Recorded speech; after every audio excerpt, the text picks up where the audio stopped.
Video గనుక నచ్చితే ఖచ్చితంగా లైక్ చేయండి. లక్ష్మి, మిత్ర ఎక్కడైతే స్ట్రైక్ చేస్తూ ఉంటారో అక్కడికొచ్చి చూస్తూ ఉంటారనమాట. ఇక మేనేజర్ ఏమో చెప్తూ ఉంటారు.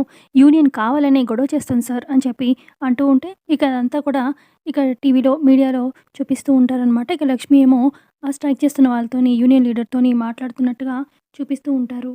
మరోపక్క మనీష సరియు దగ్గరికెళ్తుంది. సరియు పక్కన పిఏ కూడా ఉంటాడు. ఇక సరియు మనీషతో ఇలా అంటుంది. "కాస్త గ్యాప్ ఇవ్వు మనీష. లేదంటే ఆ ఫ్యామిలీ మొత్తం మాస్ సూసైడ్ చేసుకునేలా ఉన్నారు" అని చెప్పి అంటూ ఉంటే, ఇప్పుడు మనీష ఇలా అంటుంది.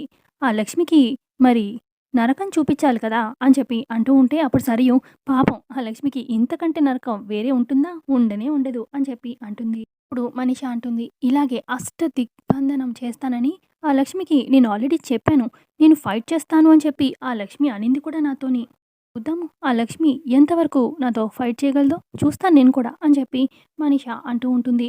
మరి ఇటు పక్క లక్ష్మి ఏం చేయబోతుంది? ఇటు కంపెనీని, ఇంట్లో జానుని ఎలా 2 విధాలుగా తను తన మాస్టర్ మైండ్‌తోని, తన స్ట్రాటజీతోని ఎలా నెగ్గుకు రాబోతుంది అనేది తెలుసుకుందాం కమింగ్ ఎపిసోడ్‌లో. వీడియో నచ్చితే లైక్ చేయండి. Thanks for watching.